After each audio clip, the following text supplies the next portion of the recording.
Today's project is the high wing, all carbon fiber high wing installation from RPM Corvettes. So far it looks like a pretty good piece. Let's assemble this high wing. I'm going to start by taking a little alcohol and just cleaning the surface where the gaskets are placed.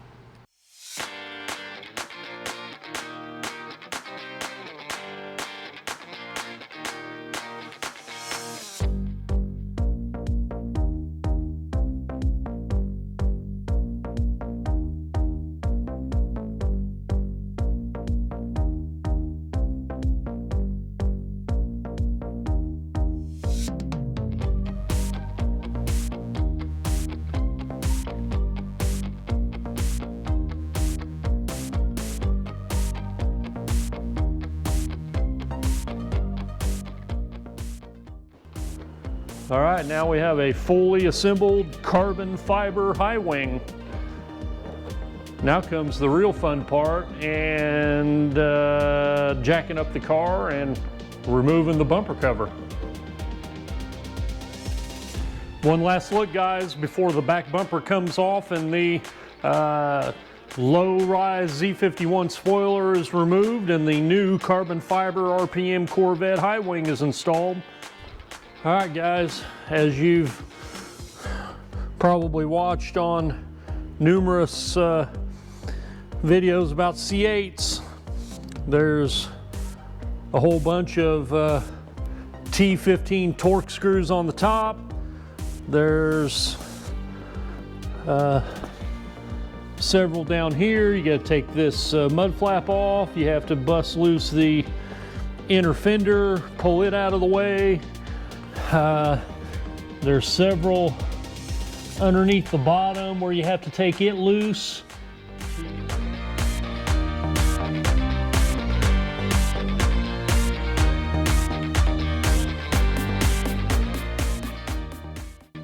Yeah, just get a real quick look, guys. I said it wasn't going to be a how-to video, and it really isn't, but just to show you, you have two T5s here that have to come out, and then you have one 7mm that goes through the corner of the little mud guard that you have to take it out, and then the rest of the little mud guard is just held in by clips.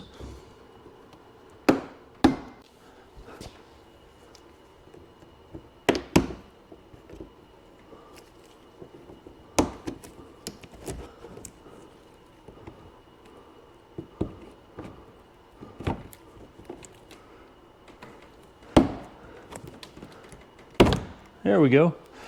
And then it's typical for some of the GM clips to not come out with the part.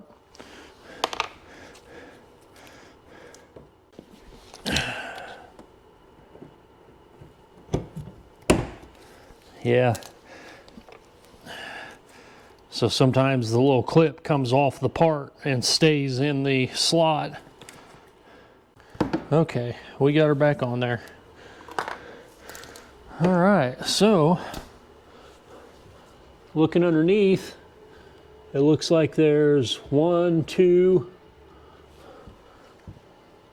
3, 4 T15s right on the back side that have to come out.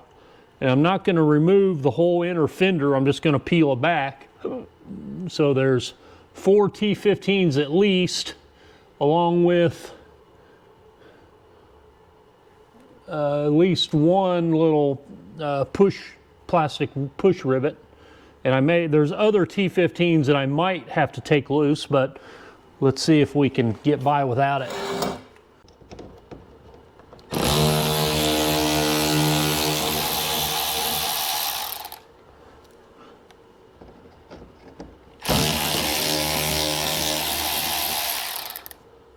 Now maybe we have enough of them loose to pull this loose.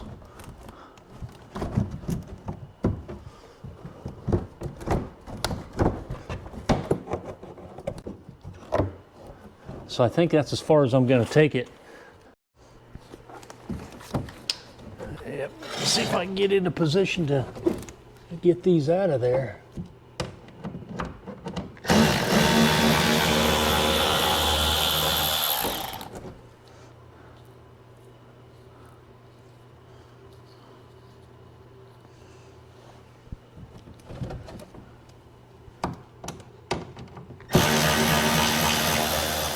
Yeah, let you get a look at this, guys. If I can get the camera in the right position. I thought I had to take this one off, but no, that's part that holds the fender on. There's two 7mm and then a 10mm nut that goes over a bolt stud.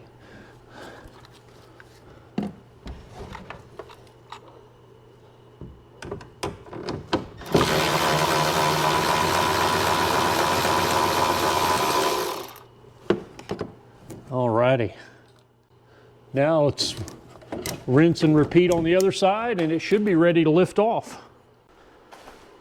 Yeah, I think I've got everything removed that needs to be removed to pull this bumper cover off. Yeah, this is where a second hand would be helpful.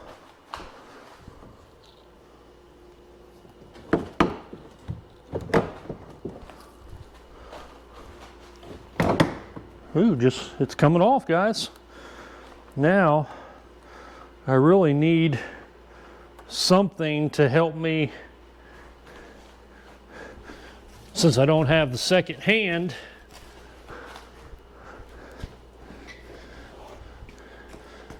because you have to unplug 3 clips or more. Yeah, I know what that is.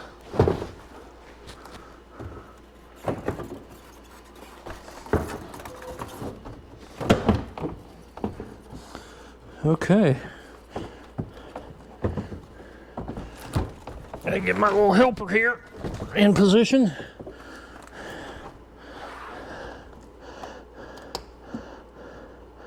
Okay, there's 3 clips that have safety clips. One's black, one's white, and then there's a tiny one that's black.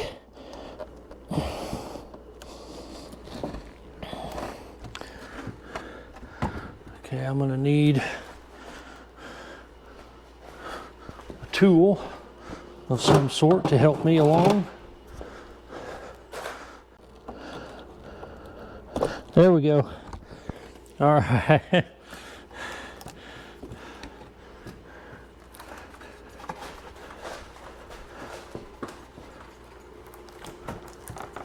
One guy can do it.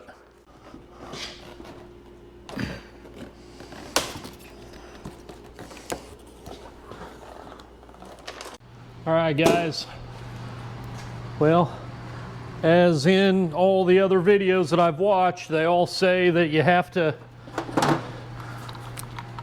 take the tail lights out and the third brake light and just kind of lay it off to the side to be able to get to mounting bolts for the existing wing, and or if you're trying to install a wing on a car that doesn't have a wing, you have to drill holes and you don't want to drill into your taillight assembly.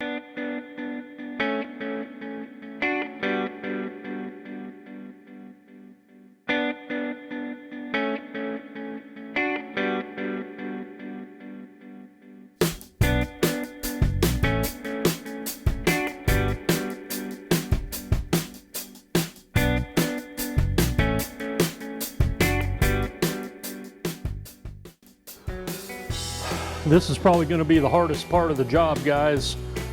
This GM double-sided tape, whatever they put between the high wing and the bumper, and what they used for the Stingray emblem on the back that I took off and replaced with a carbon fiber Stingray emblem. Man, it is some tough stuff. I mean, I have the bolts out of this out of this factory Z51 low wing. And this thing, I mean, it wouldn't come off you know, through 30 car washes and a hurricane and 10 tornadoes. I mean, it is on there. Yeah, I'm gonna have to use the heat gun and some muscle and some prying and hope I don't scratch it up too much, and hopefully with a little heat I can get it to start coming off, and then you know, do with a little pry tool maybe get it to come off the rest of the way. But yeah, I think this is gonna be the hardest part of the job.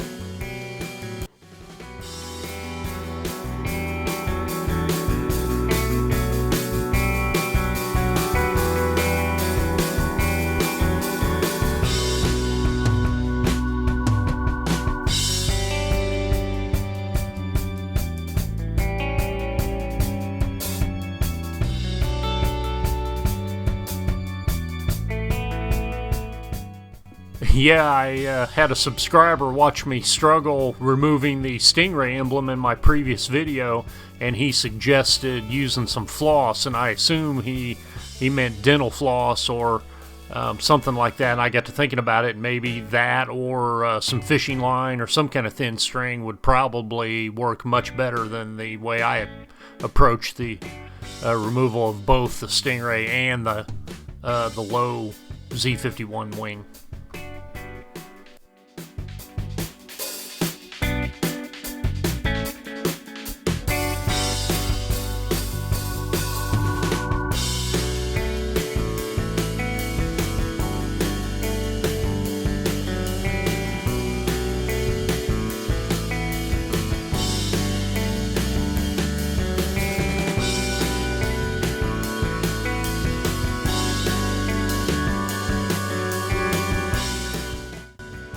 Well, I got all the adhesive off, guys, with some Goo Gone and plastic razor blades. You can get these at AutoZone. You know, you just have to be real careful. There is one little spot where I may have gotten it too hot with a heat gun, or who knows, but a little piece of the paint came off, and I'm hoping the new spoiler will cover that up. If it doesn't, I'll have to just touch it up with a little red touch-up paint. But yeah, Goo Gone and a little razor blade, and it's going to scratch the paint, but as long as you try to stay right where the spoiler bolts on, it's not a big deal. But I am going to take a little scratch remover and buff on it a little bit, just in case the new spoiler doesn't cover it all up. I've got all the glue cleaned off. I've got my bolts ready. Let's see if the high wing fits. Okay guys, a moment of truth. Let's see if we can get a high wing on here. Get a couple of center bolts started.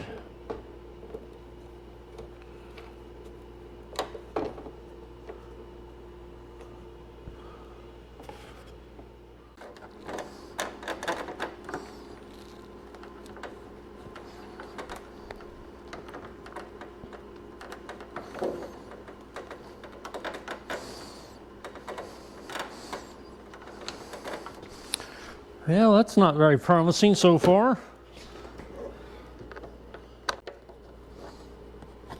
Yeah, the bottom bolt lines up perfectly, but the fucking top bolt don't.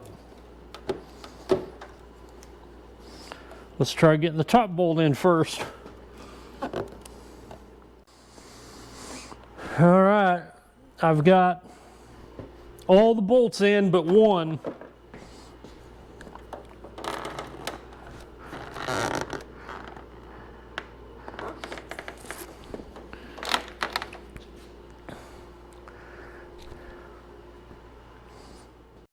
Well guys, it doesn't fit like factory, but it's not factory. So I guess if I end up not being able to live with it, I'll take the darn thing off and put the factory one back on, or I'll order a factory spoiler. But it just doesn't fit perfect right around the mounting legs onto the bumper. I had to elongate the hole over here because I couldn't even get the damn bolt in it without really stressing the bumper. I don't know. I mean, I should know better. You know, anytime you buy aftermarket stuff, it just doesn't fit. It doesn't fit like factory. But we're gonna go with it, just like the other stuff I put on, the mirror caps and the other pieces that didn't fit the way I think it should. So we'll snug it up and we'll put it on there and see if I can live with it. All right, let's get it on here. Guess I'll set it down on the ground first.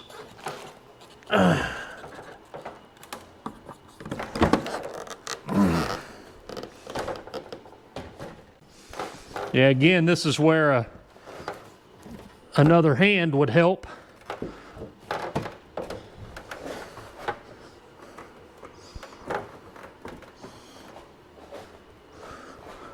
I've got my little motorcycle stand down there to, maybe that'll help me hold it to where I can get the plugs plugged back in. Needs to be a little bit closer.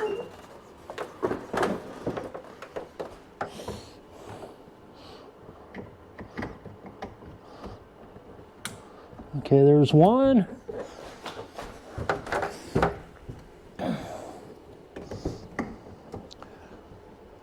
There's two.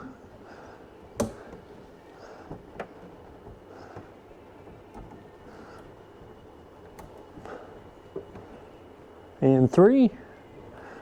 I think I got that one plugged in all the way.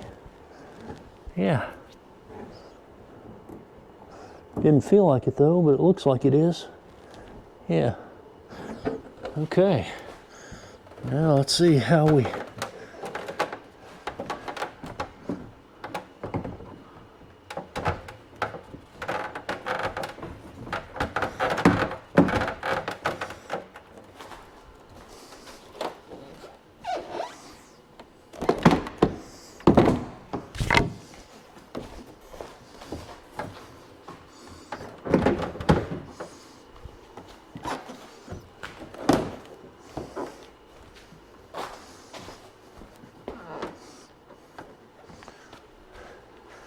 That's sitting on there, guys. Hey, it looks pretty cool. We'll see. Let's not get too excited until I get it on there. Let's see if I can remember how to put the darn thing back together. Oh.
And the last and probably the most important part, guys,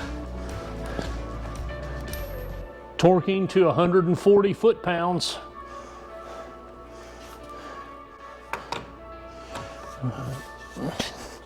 And I'll kind of snug them up to, you know, 85, 90 in a crisscross pattern. And then I'll go on up to 140.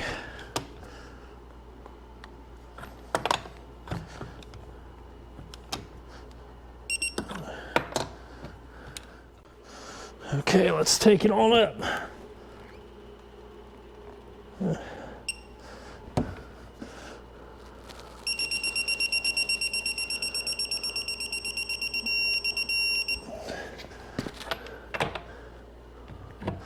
Reset your torque wrench.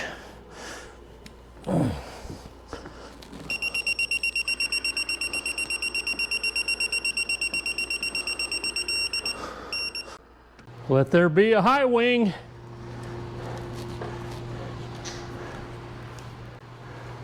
Yeah.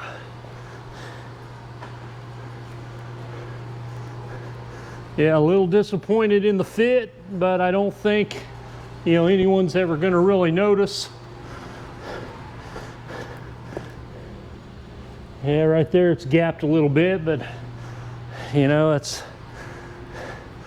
about all I can do. It's not factory, and it's never going to fit like factory, which is a shame, you know, as much as you pay for these, but the factory is actually more expensive. I like it. All right, guys, that's a wrap for this weekend. Let there be high wing.